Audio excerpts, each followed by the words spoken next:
Nice to meet you. I'm glad that we got our tech issues out of the way. I'm gonna believe that's the only thing that we have happen today.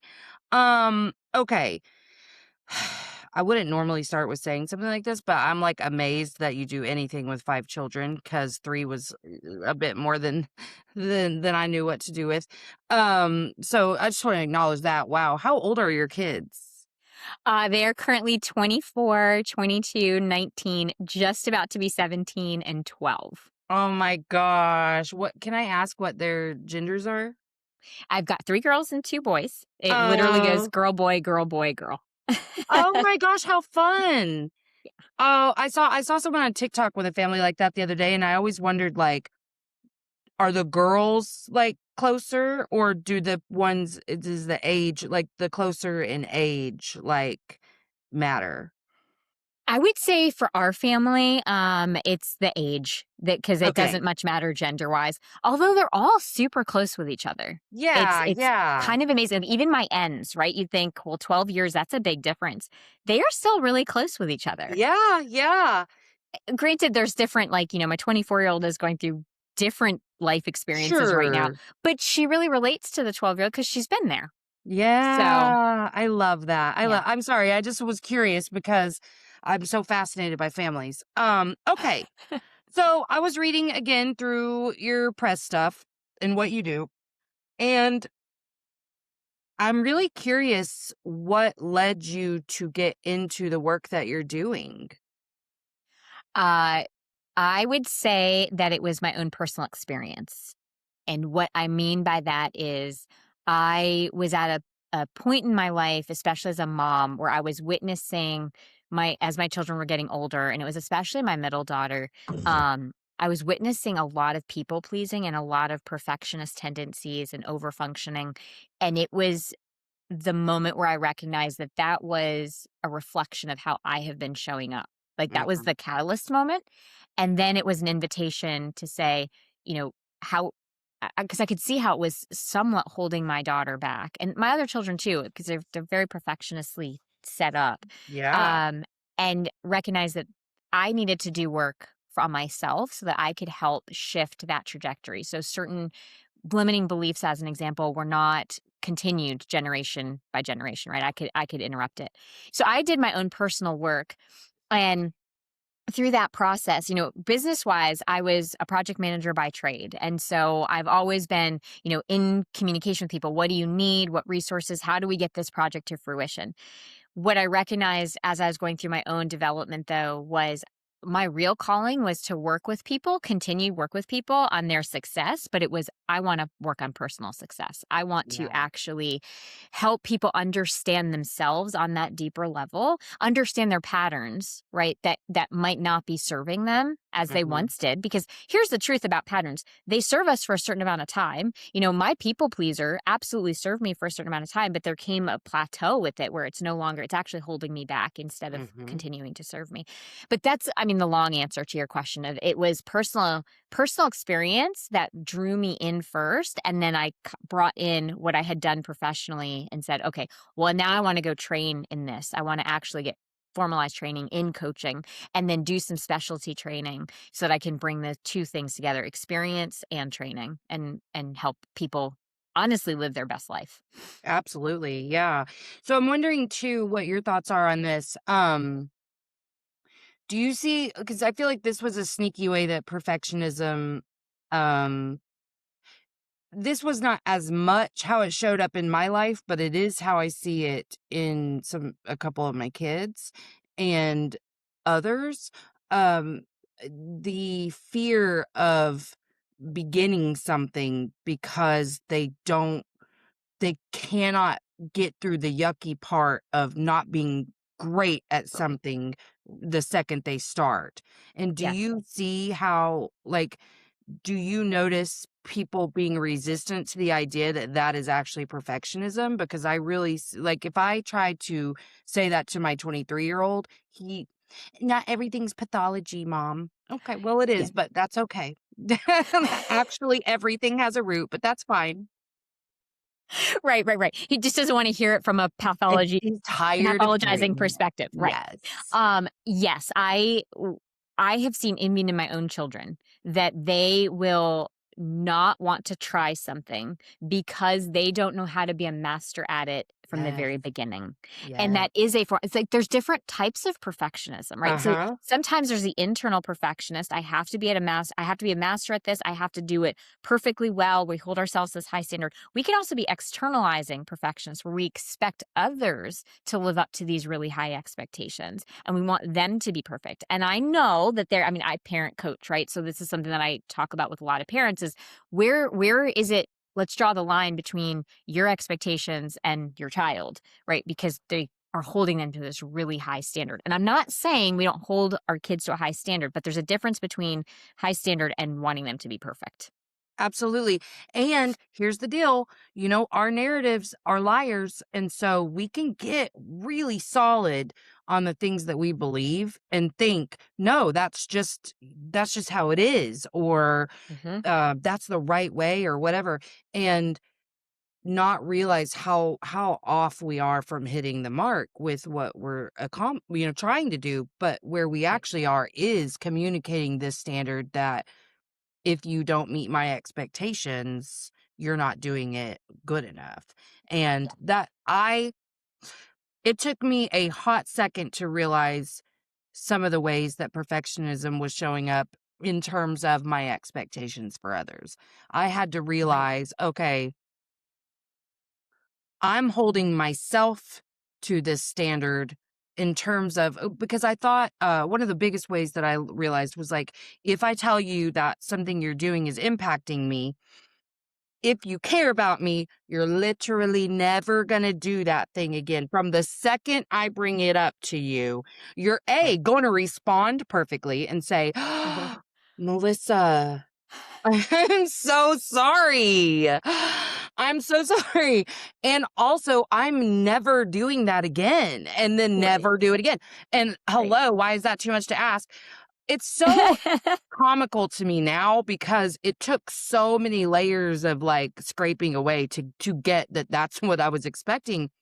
And then I was like, okay, well, why am I expecting that of them? And I realized, oh, it's because I'm expecting that of myself too. Yes. Now, I was smart enough to realize, well, I'm not perfect either. Like, I'm not going to hit the mark every time. But what I can do is offer you accountability in by way of like, crucifying myself over and over and over and making myself feel like the most horrible human being if I do commit this sin again. Like Mhm. it's just over and Mhm. over the repeating the cycle. And no wonder I'm building this world of expectations for others that Mhm. are impossible because that's Right. what I'm expecting of myself. Exactly. It's an internalization, right? Hmm. It's our own, I mean, we talk about that routinely, right? That we end up projecting out what's going on inside, right? We see Yes. something in someone else and it's really an invitation to say, "Okay, what's happening with me in regards to this?" That was a tough one for me. That was tough. When I started, like, because there's been several things that I've learned, but it didn't resonate right away. But I Right. believed it. So I Right. was like, well, Yep. let's test that theory then. And so there's been several different ways that I've been like, okay, we'll see. If I find myself judging this in them, then what does that say about me? Like, what am I judging in me? I bet nothing because clearly. And then I'd be like, oh, I do that too.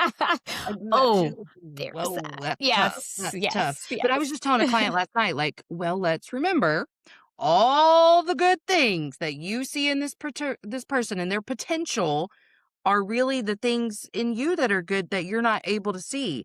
And all the things that you're projecting out negatively about others are also Mhm. the things that you can't see about yourself. So Mhm. give that some Mhm. thought for this week. But what are a couple of things in terms because I have an 11-year-old Mhm. and she's we've I feel like we're getting somewhere on some of these like she's getting better at like trying stuff like because Mhm. for a while it was not great. And but as I've grown and learned these things in myself, it's a little easier to communicate it to her. But there are still some little hiccups here and there where she just has such a hard time not meeting her teacher's standards. And Mhm. and also, not every teacher's gonna love you, honey. Like, she Right. has a teacher right now, 1 out of, like, 6, that Right. she's not her favorite student, and it's very Right. obvious, and I don't Mhm. get it because she's so cute and sweet, but, like, okay, she's not your vibe, that's fine. Uh Right. it starts to feel a little like you're picking on her a little bit, but it's also, Mm. nothing's crossed the line, so it's like, "Okay, whatever." But I've had to be like, "Honey, we're not gonna be everyone's favorite. That doesn't Mhm. make you any less special." But what Right. are a couple of things that you have done, that you work with people on, that really can give kids some sort of understanding about what they're experiencing and how to overcome it?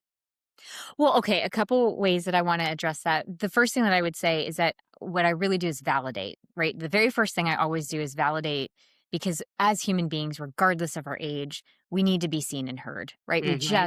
And especially our kiddos, they really want to be seen. They really want to be acknowledged. So just validating, like, yes, that's really hard to be in that situation where you're not the teacher's favorite because it's uncomfortable. And maybe part of it is she's used to being the teacher's favorite.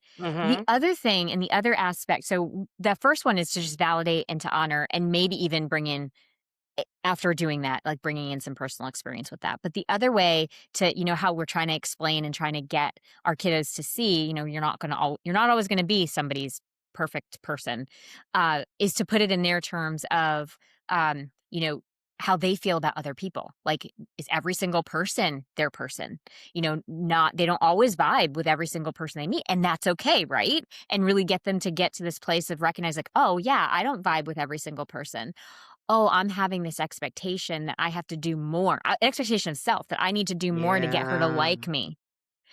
And now, but when they put it in, we flip it that 180 degrees. So we're changing the viewpoint. They're able to say, oh, yeah. And that person doesn't have to do any more to get me to like them. Like we're just not each other's person. We can be Yeah. cordial to each other, but we don't have to be each other's best bud. Well, and now they're able to see their relationship with the teacher or whoever slightly differently. Ooh, I like that. Because sometimes this is so wild to me, but just last night I was laying there thinking about her, and there's a situation that I want to talk to her about. And I was like, well, how do I talk to her about that without like creating shame, like you've done something wrong? It was Hmm. just me overhearing some gossip. And um like I try really hard to do that from your perspective, but it's not always easy to find the way to say it to where, because, okay, I'm sorry, but this is what's popping up in my brain. But for instance, I used to work in an elementary school as a school counselor. And one of my duties was after school bus duty, okay? And there was this little girl who was being really mean to another little girl about her hair. And the other teachers were like, well, how would you feel if we were like, your hair's ugly, blah, blah, blah, right? Right.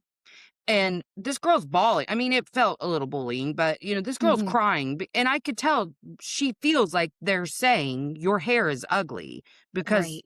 I mean, they kind of are, but that's not their intention. So that's this experience I was drawing on last night. Like, I don't want it to be like, how would you feel if?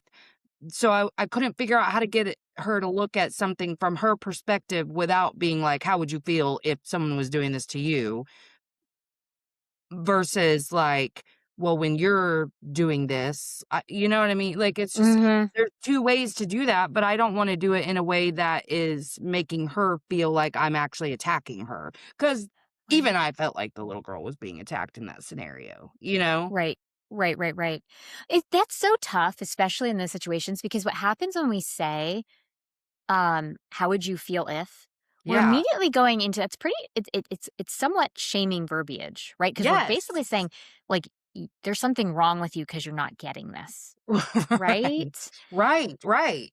And it is, it's like, but as when we're dealing with children too, it's like, how do we communicate like, "Hey, let's take a look at this."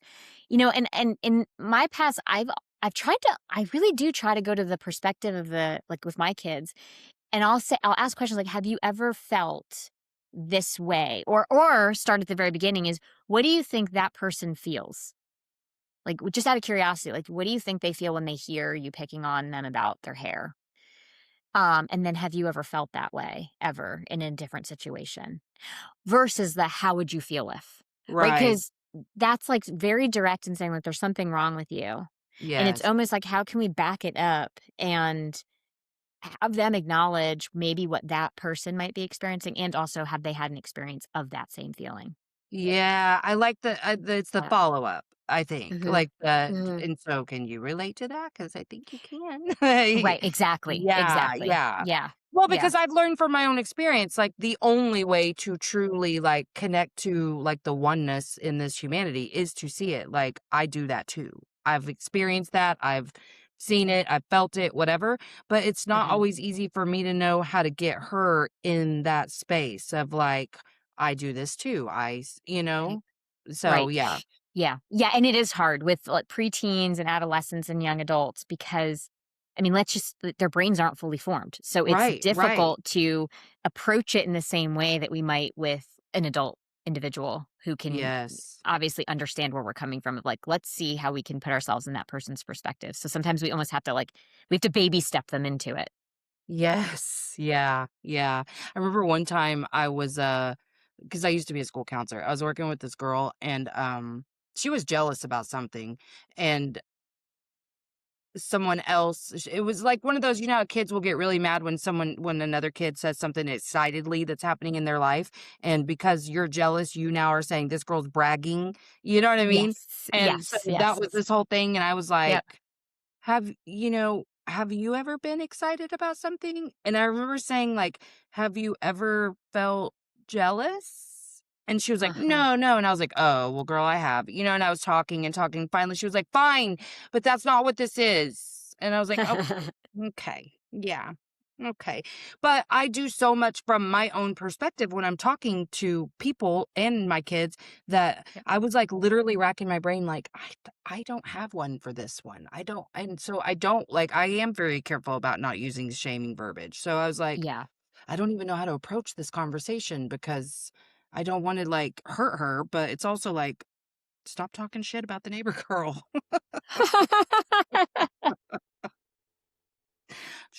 I mean she's earned it, but still, that's not who we are. Come on. Um well, so do you do it sounds to me, and maybe I'm wrong, but is a lot of your work combined with, like, the overlap of teens and adults? Yeah, I work with teens all the way through adults. I have in the past worked with little kids, but I generally will stay around the high school age towards mature adults. And generally speaking, and I'll even like with the teenagers, I generally will work with the parents as well. Not Yeah. full fledged, like we're meeting all the time, but what I try to do is sessions with the teenager and then a session with the parents, right? So that we're not I'm not working with the teenager in silo where we're working on something and the parent has no idea because obviously we need to be in sync with each other. Mhm. Is that something that you state from the beginning? Like, "This is how I do it," and they agree to because as a therapist, I just quit taking teenage clients Mhm. because, you do have to treat their parents, and the parents are like, "Oh, but no, I mean, it's not me." So, like and I'm like, well, I'm not, like, blaming you for any of your kids' stuff, but also, like, you're very much a part of the system, and Yes. you You're have part to be what you just said, they're part of the system. And I will say, and I don't mean to cut you off, but No, you're that was fine. a boundary that I had to set because I used to only work with the teens and I was finding myself actually getting really frustrated because I'd make progress. And this actually happened not long ago. I'm making progress and in this particular case worked with the teenager and then went off to college and we are making great progress, but then it gets undone, right? And it's just it hurts my heart to see that because especially in this particular case, it was, really building confidence and autonomy and agency, and then it was like, "Oh, no, no, no, we're just gonna undo that." And I just realized if from my own, integrity standpoint, Mhm. I need to work with both, and if they're not willing to, that's totally fine. We're just not a fit for each other, and I'm okay with that. Exactly. Boy, it's funny how we have to learn these lessons in practice because I've had to set like, I was, dreaming about, like, a new list of, I'm gonna use the word expectations for, like, when new clients are coming on because there's just been several little things that have happened where I'm like, I probably should have set a boundary around that. Okay, okay. So for next time, Mhm. I'm gonna have that in my Yep. little list. But it's Yes. funny how you have to learn some of that by fire sometimes. But yes, Mhm. because here's the deal. The truth is if you're a part of a toxic family system, when you flourish and start to create some boundaries around yourself, you become the black sheep of that family. Yes, you do. Yes. Yes, and people have lots to say about it. You think you're so much better. Da, da. I was that person. I was the golden Mhm. child in my system. And then as I started Mhm. to like protect myself a little bit from that system and say no and not rescue and, fall into the codependent Mhm. trap, I was a lot of things and none of them were nice. None of them were nice. None of I them are thought I was nice. so much better than Mhm. everyone and blah, blah, blah, Mhm. blah. And And then when I ungrateful. graduated That's what a college, lot of my clients will say. ungrateful, Yep, yes. ungrateful. Mhm. Ooh, Yep. let's talk about that for a second because this has been a hot topic of mine occasionally because I get like real freaked out when I hear parents continually screaming about gratitude with their children. And I'm like, Mhm. okay, it sounds to me like you're resentful of this child, and that's fair Mhm. if you've been self-abandoning over and over and over, but, like, that's not on Mhm. them, that's on you. Mhm. So how are you Mhm. helping systems kind of work through that? This is a hot topic because I hear that routinely. They're so ungrateful for all that I do for them. And the first thing that I often say is, how are you communicating to them? And I don't say it in a judgy way, obviously, Yeah, but yeah. it's, let's dive into how we're communicating to them because part of it is, are we appreciating our child? Our children don't get subtle affirmation. Like they actually need us to be upfront and really direct with, I am really proud of the effort that you put into that.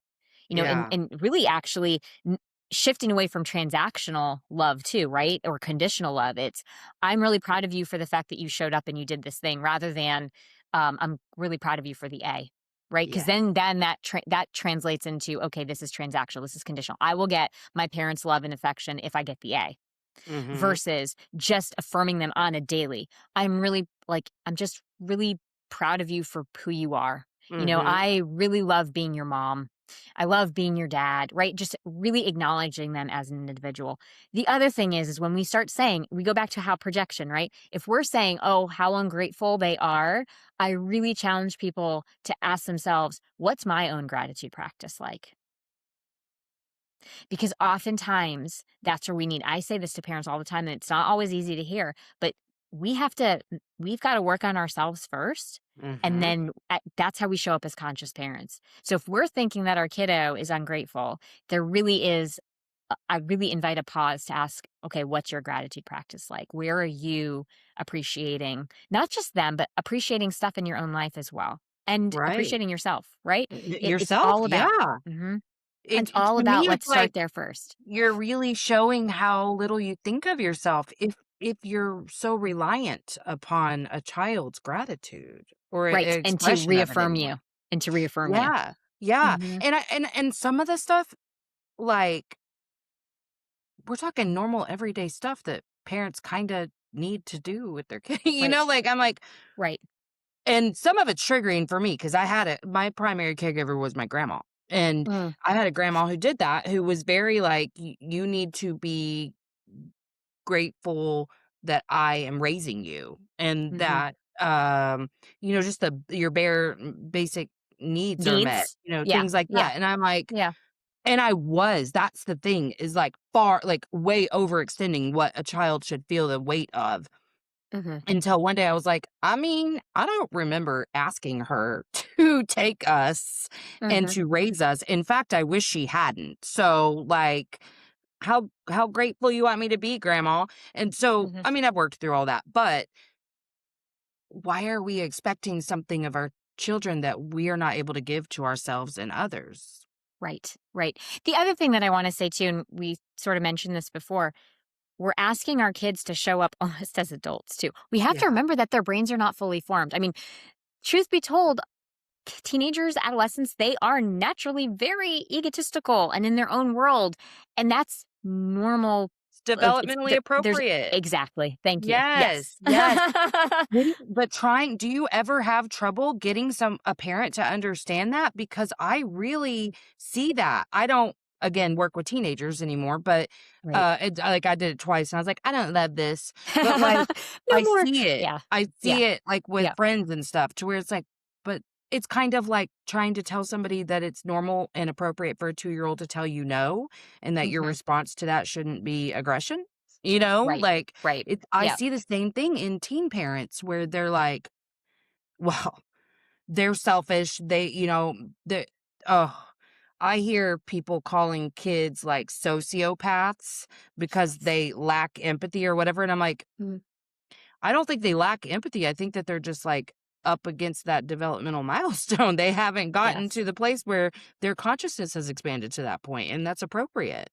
Yes, and to answer your question, yes, it is sometimes a very high hill to climb because in certain parents' minds, it's like, no, they should, be something else. And so it is about repeating it and gently talking about it. And then also, there are books out there that I will often kind of refer back to and say, let's, I suggest maybe we read this or, offer a like 10 to 25, I think is the name of it by Robert Yeager, which is a great book for parents to understand that it really helps parents understand the years between and it's 25 because let's remember Yeah. brains are not fully formed. I believe they say for females it's around 26 and for males it's like 27, 28. So it's important to pay attention. And I think parents need to slow down and recognize that the brains of these children, they're still children. They're not fully formed. Yes, yes. Even I mean, I've taken a lot of personal flack for that, for being like, "They're a baby," like 18-year-olds, like, I'm like, "That's Yeah. a baby, what are you talking about? They're baby rock them." Like, because that's the thing is that, I can see how easy it is to look at somebody who looks like a functioning adult Yes. and try to reconcile that, like, that's not they do not have the skills that you have. But also what it made me think of is, like, it makes me really sad because I think what those parents are saying is, "Well, that's what was expected of me, and I did it. I rose to And the occasion." and that's usually what it is. And it's like, It's and usually what that's it is. Yeah. sad, honey. Like, the fact Yeah. that you, like, abused yourself to the point that you rose to that occasion, that's so sad Mhm. because I know I did. Mhm. That's where all that perfectionism comes from and hypervigilance and, Exactly. is like, Exactly. am I meeting your standards? Did I do the right Mhm. thing? Oh my gosh, all the time. And man, those cycles do repeat. And let me just, make it clear. I repeated lots and lots and lots of cycles within my family system until I, figured out, not that I don't ever do those things still because I Right. do. It's Right. hard to disrupt those patterns sometimes, but I just feel like it's important to talk about because I just hear this so much. I mean, especially and, hate to be a call out gal, but especially with, like, the elder Gen X, like, this is a Mhm. really hard line for most of them that I've heard about is like, "Well, you don't let kids get away with stuff, and they have to be Yes. grateful and da da da da." And I'm like, "I know the boomers ruined us, but come on, guys, like, step up. Let's honor Yep. ourselves here. Honor the child in you that Mhm. wasn't met all the Yes. time Yes. with love Yep. and kindness and caring." And we pushed ourselves through, and it's like, "Wow, can we have some compassion for that version of ourselves?" Like, actually recognize that maybe that wasn't necessarily what we needed at the time. Maybe we didn't need Mhm, to push ourselves through.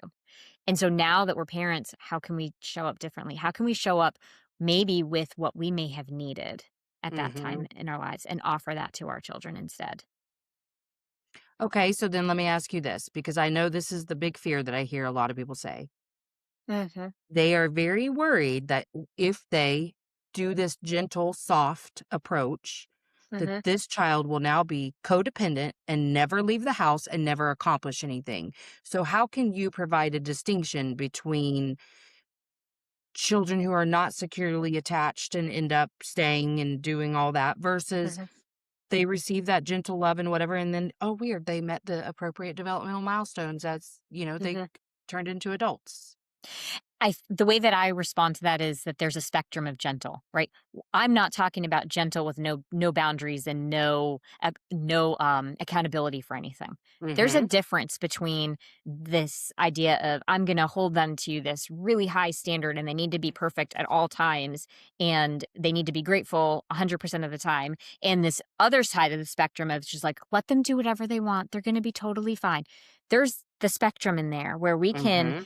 have this approach of seeing them as another human being. We can have them be able to have their emotions and it not be coddling. We're helping them name their emotions and then saying, and what action do you want to take? Versus like, oh, you're sad. Let's just sit in your sadness. We're not teaching our kids how to be victims. We're teaching them to acknowledge themselves and then to take an aligned action to move forward. That's the type of parenting that I'm talking about. It is marrying. It's the dance between being kind, compassionate, empathetic, gentle, if you will, and also still holding some accountability because, of course, we're not saying we don't want our kids to have any standards.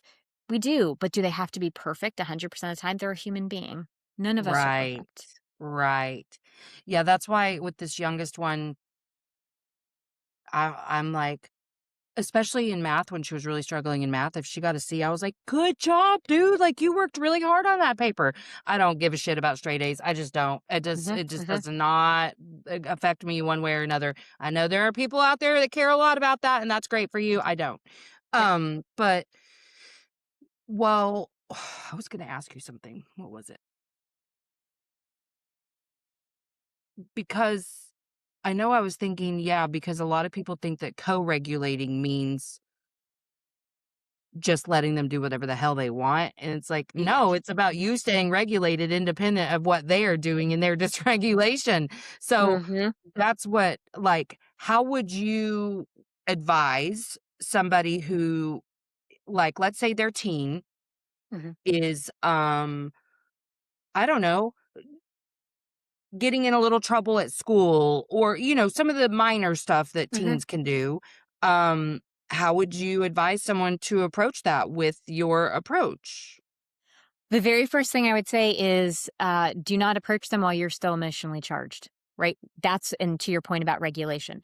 We need to take ownership and responsibility for ourselves as the adult in the relationship. And so that means first work through our own stuff. Mhm. We're pissed, we're upset, work through that, get to a place where we are now calmer so that we can actually have a conversation with our teenager and we can actually and I go back to the pace lead, right? We pace with them and then we lead. But we cannot lead our children if we are dysregulated and we're screaming at them. It Right. all that happens is they pick up on our chaotic, emotionally charged energy and now they've got the same thing and now before we know it we're just all screaming at each other. Mhm. Or conversely, we have a kiddo who just completely retreats. So we're Shuts screaming down. and they shut down and they're in their own head shaming themselves the entire time. Because again, when they're doing something wrong, they're not a bad person. The behavior is not what was expected, right? Or the Yes. behavior was technically negative. We do not need to shame them as a human being to address the behavior. And that's the distinction. And we cannot do that when we're emotionally charged because most of the time we will say something that we don't mean and our Uh-huh. kiddos cannot unhear the words that we've said. We can do our best to make repair, but they're never going to unhear what was said to them. Yeah, it already hit their subconscious and programmed something, yeah. Yep. And, I mean, you're right, like, we can do our best to repair, and I think that makes a difference, Mhm. but, like, because I don't want anyone any adults, like, creating a lot of shame in themselves for the things Right. that they've said, like, Right. yes, we've all done it. We've all Yes. made the mistakes. You're gonna Absolutely. make I more. own it You're gonna too. make more, And we honey. still do. And we still do. Yeah, We still do. yeah, you're gonna make a lot more, but Mhm. we do have to be conscious and aware of the fact that their subconsciouses are programming in real time, all the time, every time. So, Mhm. do choose the way that you communicate, and you're right, not being activated when you begin that conversation, that I started to get better about that with the second one to where I'd be like, "Okay, go," and then I'd have Mhm. to, like, drill down to, like, what is the one thing you wanna communicate in, like, a sentence and a half? Because Yes. I Yep. was a lecturer with the first one. Mhm. Surprise, he's a perfectionist. Like, I did all of that with him, and then I realized, "Oh, I'm being really hard, like, I and harsh." And Yeah. so I just really wanted to come from a place truly of love, which I know Mhm. people are like, but like that's the truth is that I learned that I really didn't feel loved. And I didn't want children on this earth not feeling loved because of Mhm. me. Like, I Mhm. mean, it happened, but Mhm. I'm doing my best to continue to work on myself so that they don't like Right. stay there and so that I can help others understand that too. But yeah, I Yes. think being really careful about the place that you start from is really important. How do you recommend placing structures and boundaries around your children without it being some ultra controlling because I said so situation to, Yeah. communicating to them, this is a structure I'm putting in place for you, not at you or to you. In my own experience, I have, really been direct and upfront with, my need is to keep you safe. My need is to ensure that you are healthy. And ultimately, I recognize, you're in charge of your own happiness, but I would love for there to be that I've communicated all of that to them. And so Mhm. that's what I go back to when I'm putting a boundary in place is that's a need I have as a parent. And so in order to meet that need, these are the structures that I have to put into place. And I don't say, so therefore, like, you need to be home at, 12 o'clock. It's more, I need to make sure that you're safe. I have a fear and a worry that it's unsafe to be on the roads late at night. Mhm. So for me, the curfew is, 12 o'clock. And then I do ask for feedback, right? Like, tell me what your thoughts are on that. They could say, "That's ridiculous, mom," and I've gotten that back, like, "Come on, everybody else stays out till 1." And I say, "I can understand that. For me right now, this is where I'm at. I'm willing to be open to potentially discussing that, in the future, but for now, this is where it's at." Yeah. So now it's not just a, like, I'm laying down the law, here it is. It's I'm giving you context for where like, why I'm setting this boundary, and it's not over explaining, it's giving them context, right? Yes. And then it's invite them into the conversation. It doesn't mean you're gonna bend, it just means they feel like they've had an opportunity to also discuss and say what their thoughts are. We acknowledge it, and then we can say things like, "Right now, this is where I'm at, and let's keep it the way it is, and we maybe can revisit it in the future." Because when we think about boundaries, and this is really important about boundaries, they're not walls, right? They're not like, "This is it forever and always." It's, "This Yeah. is what works for me right now, and we have the option to change that." Yes. There have been a couple of things like that I've said straight up like I can't force you like because the 23-year-old moved out at 18 and then he just moved back like a year and a half ago because he decided he wanted to go back to school and not have to deal Mhm, with like all that on his own.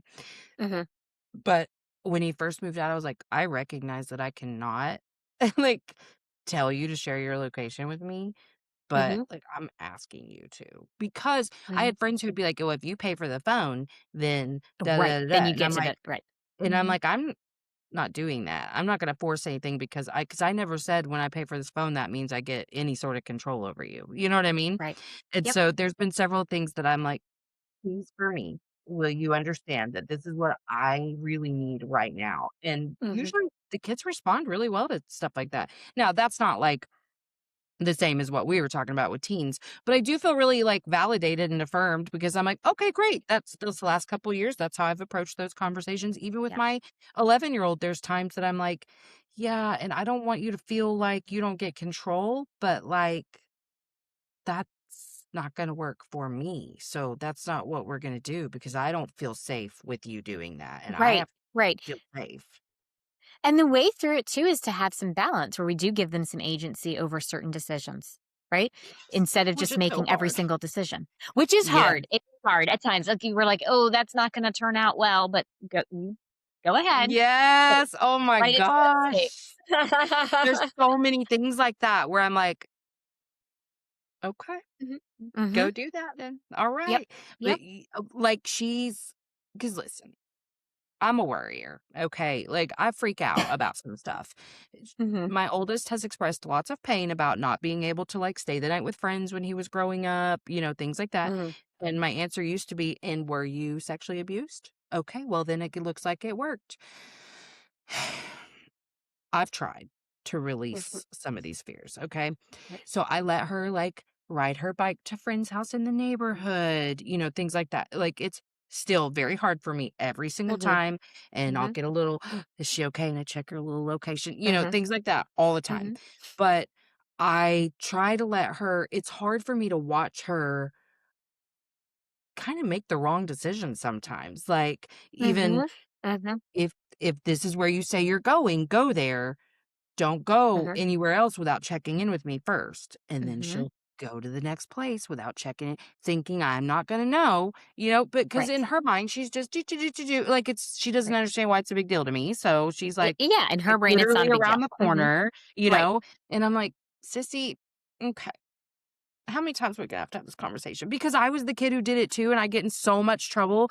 And the stuff that was said to me was really stupid because it's like, this was a personal attack on you that like Right. I made a Right. childhood mistake. So I try really hard not to approach it like that. I Mhm. mean, it's not even a natural inclination for me to approach it that way. Mhm. But I'm like, okay, what are we doing? Because like every single time you have a choice and this is what we're doing. I mean, it's if I'm being 100% honest, because it's literally just these little, like, she went around the corner or whatever, I don't even punish her for it. I mean, that's just the truth Mhm. because it doesn't Mhm. mean that much. If she were to do something really outside the line, then I would, but otherwise, I'm like, "I caught you again." Like, Mhm. Right. you were Right. right there. I'm just asking Mhm. you to check in with me because here's the Yes. deal. She's very secretive. She's very internalized. Like, I can see that Mhm. about her. I can see that she really struggles to come to me with stuff, Mhm. like, about Mhm. anything, even the Mhm. smallest stuff, the big stuff, anything. And I want her to feel safe with me. And so I just keep saying, like, I didn't ask you that question because you were going to be in trouble because of the answer. I asked so that you would understand I'm safe to talk to you To about share it. that with. And it's Right. taken, about a year now of just like constantly checking in Mhm. about things like that. And she will Mhm. share stuff with me now. And Mhm. because she knows, like, let me clarify this. I don't keep big stuff from her dad, but, like, here's the smallest example. She wants to start her own little podcast, okay? Mhm. And so we were talking about that, just all girly about it, and looking at stuff, and I wanted to tell her dad because I knew he'd be really excited, but I was like, Mhm. "Is it okay if I share that with dad?" And she was like, "Nope." And I was like, "Oh, Mhm. okay." So I'd Mhm. really try, like, I don't just go, "She doesn't want you to know this," and I literally Mhm. don't say anything Mhm. until she gives me permission. So I'm trying to, like, earn her trust and whatever, but Mhm. this is just who she is. She's just very internalized, and Internalized. Yep. Yep. yeah, it's Yeah. so tricky because I want her to It feel is safe. tricky, and you said something just a minute ago, we've been repeating this for over a year. I think that's the key, though, is that recognizing this isn't gonna be a one and done. Most often, we Mhm. do have to repeat over and over again, and until it becomes part of the new way that they see things or understand things. Think of us as adults. We have to do things multiple times before, it's like, "Oh, yeah, that's maybe how I might Mhm. wanna approach this." Gotta build that new neural pathway. Yes, Yes. and a little perfectionism tendency, we start to judge the fact that, like, we know better. We know the information now. Why are we not immediately perfect at that? Yes. Yeah. Why Yeah. am I not responding better 10 out of 10 times? Well, we were said it earlier, where I'm talking about this stuff about like being emotionally regulated before, we have the conversation. That's not to say that I do that 100% of the times. I Right. absolutely call myself out. And that's when I say repair is important because we are going to misstep. And then we Mhm. have the option of making repair. And I say that that is key, especially for parents, is going to your child and actually acknowledging, I messed up. I did not approach that the way that I needed to. And I am sorry are Yeah. powerful words. And Yeah. then the action that follows up, really putting in the effort to make a shift, right? Not repeating the same thing over and over again. Because again, if we're a parent, we're saying, I'm sorry I did this, but then I continue to do it. What are we demonstrating to our kids? Right. Yes. Yeah. And I'll just be really honest. I used to be really sucky at repair because I had never had that modeled for me in my whole life. Hmm. And it felt very scary and vulnerable to say I'm sorry to somebody. I wasn't great at Right. apologizing to anyone. Over text, I could, like, Hmm. to my Hmm. husband, even, like, sorry for being bitchy yesterday or whatever. But I was not like, it was. I don't know, it's probably still a struggle. Like, honestly, I've told this story before, but honestly, my daughter has helped me with this because, we were she was mad at me one day. She was laying in my bed and she was mad because I wouldn't do something. I don't remember what it was, and she Googled like how to make your parents feel bad when they upset you or something right next to me. And she starts reading off what Google is telling her, but the answers are actually how to apologize to your parents if you've like made a mistake, something like that. Mhm, So mhm, I don't know how she had typed it in Google, but she was saying it out loud as she was doing it. But I was like, oh, that's interesting that those are the responses coming up. But one of the like it gave a couple of example scenarios, and one was if you took your parents' car without asking. And mhm, so it was like, "I'm so sorry for taking your car without asking." And she was so mad, and I was doing a really good job of staying regulated that day because she can get mhm, really theatrical with her mad. And I was just mhm, like, "Okay, I love you," whatever. And it was escalating, and so finally she leaves my room, and probably 10 minutes later, she comes back in, she was like, "Sorry for taking your car." And I was like, "Oh my god, I love that," because she's learning how to, like, feel safe to apologize, and you know what? That makes me feel so much safer to apologize too, like, truly. So that's kind of our thing now. That's what we'll say to each other. If it's just some quick little dust up about whatever, nothing, like, crazy, we'll say that to each other, and it makes me so happy because it's such a safe way for me to apologize too. yeah, Like, with yeah, the older one, I can always like, it's so easy because I can be very authentic and whatever, but with her, it's, yeah, like, harder to explain that stuff, So I was yeah. just like, "Oh, I love this." I also think with perfectionists, it tends to be something that's a struggle to apologize because now we're Really? admitting we're not perfect. We're admitting that we messed up. As a Yeah, parent that too, the makes one thing that I will sense. offer on that point as well is it goes back to expectation. If we expect our kiddos to apologize when they have made a mistake, which, maybe we need to expect the same things of ourselves. Yes, yeah, and it's just something that I always knew, and oh god, I would be sitting in my room like, "Okay, how do I say it?" Like, I mean, Mhm, I just sucked at it really bad. I mean, mhm. it's a thing I have to continually work through all Work the on. time with everyone. Yep. I mean, I totally agree with you. It's just one of those, Mhm. I'm glad to hear even that perspective about it being perfectionism because I still uncover ways that that's, sneaky in my life, but yeah, it's just really that's why I gave her so much grace about it because I've never Mhm. been the apologize, person. Right. Because Right. what's the point if they don't mean it? If they don't mean it. Exactly. Exactly. Man, I have loved this conversation. Okay, so tell us, kinda restate what it is you do, where people can find you, your books, your podcast, the things. All the things. So again, I am I'm a pattern interrupter, right? I work with teenagers all the way through adults to help understand those patterns that are holding you back and work with you whether it's to move forward professionally or personally. I am on the web at kaminiwood.com. Also on Instagram and Facebook with the handle It's Authentic Me. And I do have a podcast. It's called Rise Up, Live Joy Your Way. It's actually kind of a mini cast or small little episodes on certain topics that seem to be either top of mind for me or top of mind with my clients. So, I love that. I will make sure to include all of those links in the show notes as well, and I would love to have you back sometime. I've really enjoyed you. thank you. I've enjoyed this conversation. The time just flew by. I know it really did. Okay, well, I'm gonna go ahead and press stop if you'll hang out for 1 sec. Thanks for coming to Emotionally Unavailable. If you haven't already, like, subscribe, and share.